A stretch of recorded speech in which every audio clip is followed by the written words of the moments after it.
Hello ചക്കര എല്ലാവർക്കും സുഖാണെന്ന് തന്നെ വിചാരിക്കുന്നു. ഇന്ന് ഞാനൊരു നടന്ന സംഭവമാണ് പറയുന്നത്. അത് കേട്ടിട്ട് നിങ്ങൾക്ക് ഇഷ്ടപ്പെടുവാണെങ്കിൽ വീഡിയോ ലൈക്ക് ചെയ്യുകയും നിങ്ങളുടെ അഭിപ്രായം താഴെ കമൻറ്റ് ബോക്സിൽ രേഖപ്പെടുത്തുകയും ചെയ്യുക. അശ്വതിയുടെ കഥയാണിത്.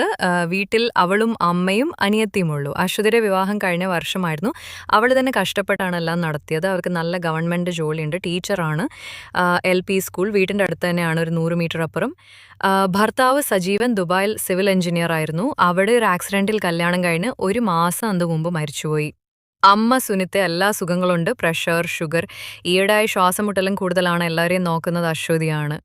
അനിയത്തി മീർ അവളെ വിവാഹം കഴിഞ്ഞിട്ട് 4 മാസമായിട്ടുള്ളൂ. കുറച്ചധികം ലോൺ എടുത്താണ് അശ്വതി വിവാഹം കഴിപ്പിച്ചത്. ഭർത്താവ് അനിൽ ദുബായ് ഇലക്ട്രീഷ്യനാണ്.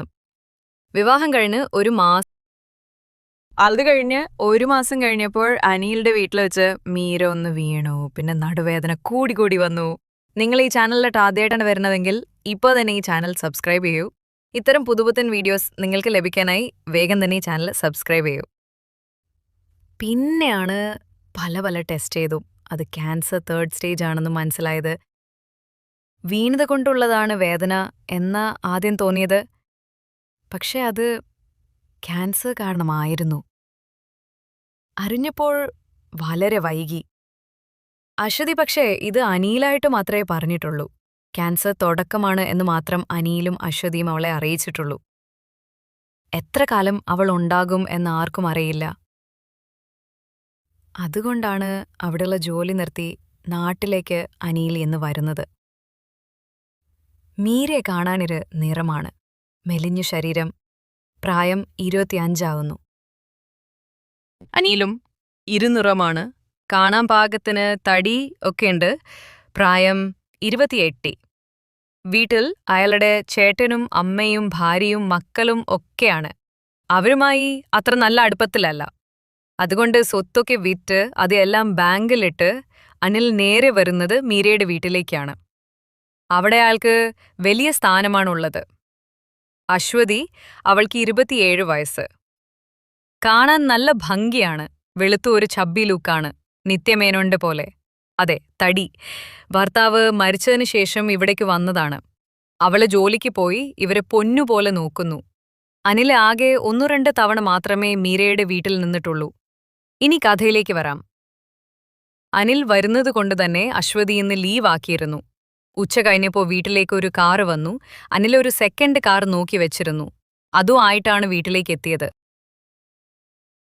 ഒരു ബ്രൗൺ നിറത്തിലുള്ള ടോപ്പും ലെഗിൻസും. പിന്നെ മുറുകല മറച്ചുകൊണ്ട് ഒരു ഷോളും ഇട്ടുകൊണ്ടാണ് അശ്വതി വാതില് തുറന്നു വന്നത്.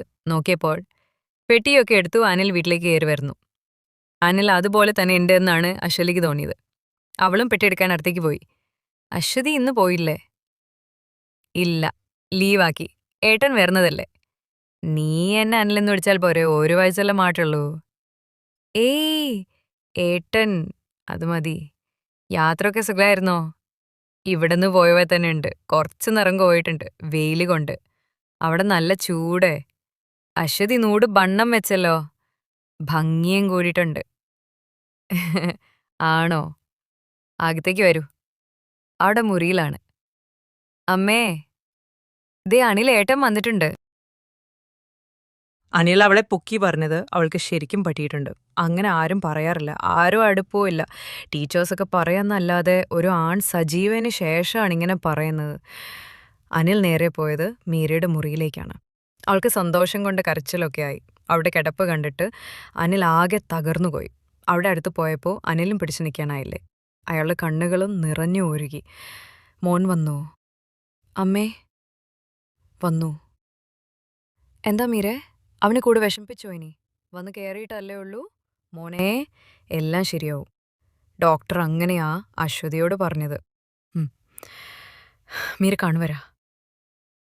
നിങ്ങൾ ഈ വീഡിയോ കാണുമ്പോൾ ലൈക്ക് ചെയ്ത് കാണൂ. നിങ്ങൾ ചെയ്യുന്ന ഓരോ ലൈക്കും കമൻ്റാണ് ഇത്തരം പുതിയ വീഡിയോസ് നിങ്ങളെ പരിചയപ്പെടുത്തുവാൻ എനിക്ക് പ്രചോദനമാകുന്നത്.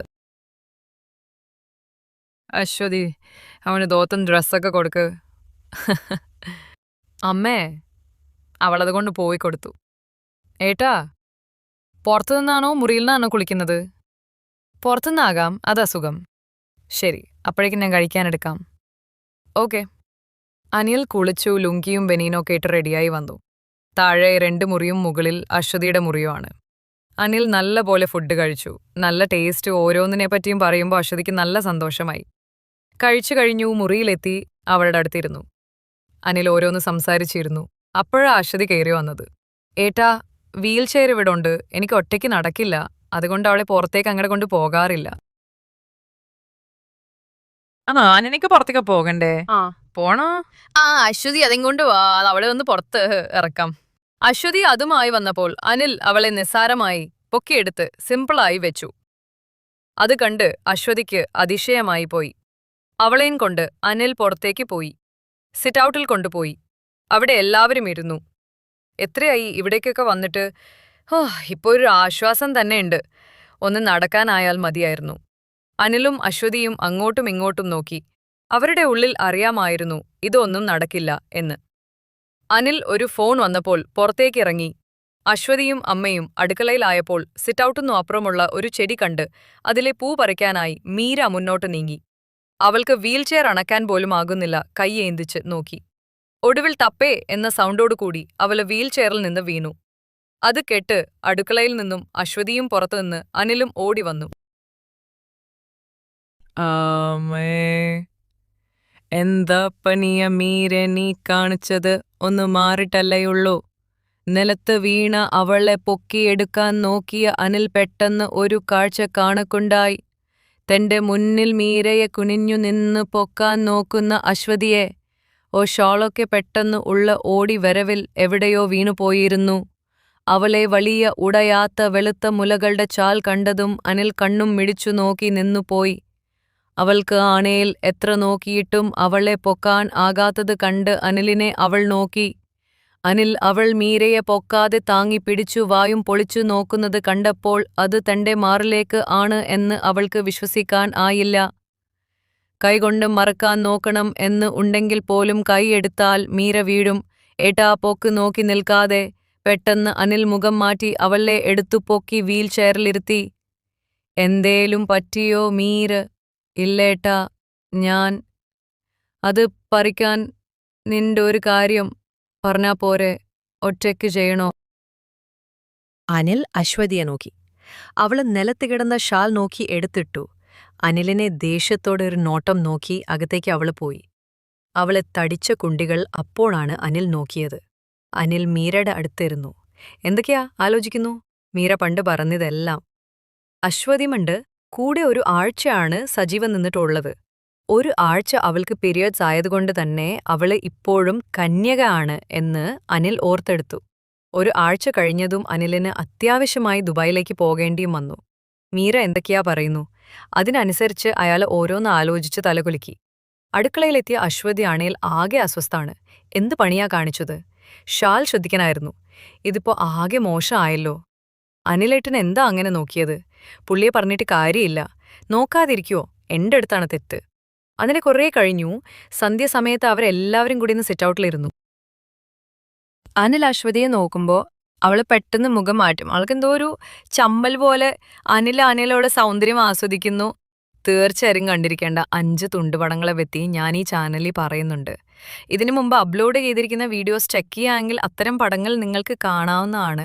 അതുമാത്രമല്ല, ഒരു ചെലവുമില്ലാതെ നിങ്ങൾക്ക് ഈ സിനിമകൾ എങ്ങനെ കാണുവാൻ സാധിക്കുമെന്നുകൂടി ഞാൻ അതിൽ പറയുന്നുണ്ട്. അതുകൊണ്ട് നിങ്ങൾ ആ വീഡിയോസ് കൂടിയ നിങ്ങൾ ചെക്കൗട്ട് ചെയ്യൂ. ഇരുട്ടായതും മീരയെ കൊണ്ട് അവർ അകത്തേക്ക് പോയി. മുറിയിൽ അനില് പെട്ടി തുറന്നു. അവർക്ക് ഉള്ളതൊക്കെ കൊടുത്തു. അശ്വതിക്ക് 2 സാരി, സ്പ്രേ, മേക്കപ്പ് സെറ്റ്. മീരയ്ക്ക് അതുപോലെ കൊണ്ടുവന്നു കൊടുത്തപ്പോൾ ആൾക്ക് വീണ്ടും സങ്കടമായി. അശ്വതി പുറത്തേക്ക് വന്നപ്പോൾ അനിൽ അവളെ ആശ്വസിപ്പിച്ചു. കുറച്ചു നേരം കിടന്നു. അനിലിന് മനസ്സിൽ അശ്വതിയാണ് വരുന്നത്. മീരയെ കൊണ്ട് ഇനിയൊന്നും പറ്റില്ല. അവളെ തൊടാൻ പോലും ആയില്ല. അവൾക്ക് ദേഹം മുഴുവൻ വേദനാണ്. കെട്ടിപ്പിടിച്ച് കിടക്കാൻ പോലും ആയില്ല. കുറച്ചു കഴിഞ്ഞപ്പോ അശ്വതി കുളിച്ച് ഒരു മഞ്ഞ നൈറ്റിയിട്ട് വന്നു. അവളെ അതിൽ കണ്ടപ്പോൾ ഒരു ഷാൽമലകളെ മറച്ചിരുന്നു. പക്ഷേ അവളെ തടിച്ച കുണ്ടി അണിൽ നോക്കിയിരുന്നു. എടാ, അവളൊന്ന് തുടക്കണം, നനം തുണി കൊണ്ട്. ആണോ? ശരി, ചെയ്തോ, ഞാൻ അമ്മയുടെ അടുത്ത് കാണും. ഏട്ടമേണയല്ല, നീ എന്നെ ചെയ്യുന്നതോ നല്ലത്. നീയല്ലല്ല നോക്കുന്നത്, മതി. അനിൽ അമ്മയുടെ കൂടെ ടിവിയുടെ മുന്നിൽ പോയിരുന്നു.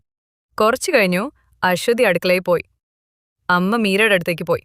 അനിൽ അടുക്കളയിലേക്ക് പോയി. ഏട്ടൻ, എന്താ വേണ്ടത്? കഴിക്കാനായോ?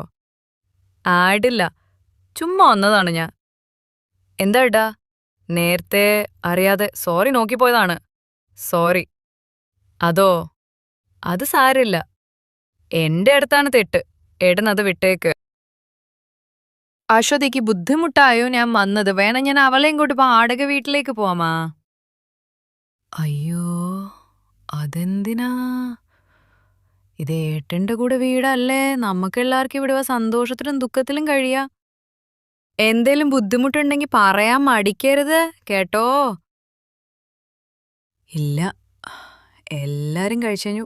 അനിൽ അടുത്ത് കടക്കാൻ സമ്മതിച്ചില്ല. രാത്രി അവളെ നല്ലപോലെ ശ്രദ്ധിക്കാൻ അശ്വതിക്ക് മാത്രം അത് കഴിയൂ. അതുകൊണ്ട് അശ്വതി താഴെ ബെഡ് വിരിച്ചു കിടന്നു. അനിൽ അശ്വതിയുടെ മുറിയിൽ പോയി കിടന്നു. അശ്വതിയുടെ കിടക്കയിൽ കിടന്നു. അയാൾക്ക് ഉറങ്ങാവുന്നില്ല. തിരിഞ്ഞും മറിഞ്ഞും കിടന്നു. അനിൽ ഉറങ്ങിപ്പോയി. രാവിലെ കുറച്ചു വൈകി ഉണർന്ന അനിൽ താഴേക്ക് പോയി. നേരം 8 കഴിഞ്ഞു. അശ്വതി സ്കൂളിലേക്ക് പോകാനായി മുകളിലേക്ക് കുളിച്ചു ഒരുങ്ങാനായി പോയി.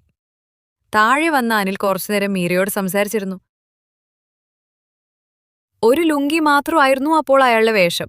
പെട്ടെന്ന് മീരയ്ക്ക് വേദന കൂടിയ. വേദനിക്കുന്നു. അയ്യോ, എന്താ മരുന്നെന്താ അവിടെ അലമാരയില്? അന്നെല്ലാം നോക്കിയിട്ട് കണ്ടില്ല. അമ്മയും തെരഞ്ഞോ? മോനെ, അത് ചിലപ്പോൾ അവനെ മുറിയിലാവും. 2 ദിവസം മുമ്പ് പുതിയതും വാങ്ങിച്ചിരുന്നു. ആണോ? ഞാൻ പോയി നോക്കാം. അനിലെ മൂലേ മുറിയിൽ പോയി. അവിടെ എവിടെയും കാണുന്നില്ല. അശ്വതി അകത്ത് കുളിക്കുന്ന സൗണ്ട് കേട്ടു. സിസിയായി അശ്വതി? അവൾക്ക് വേദന കൂടി. മരുന്ന് എവിടെയാ? താഴെയില്ലല്ലോ. അയ്യോ, അതിവിടെ മുറിയിൽ ഞാൻ ഇവിടെ വെച്ചല്ലോ. അലമാരിലൊന്ന് നോക്കുമോ?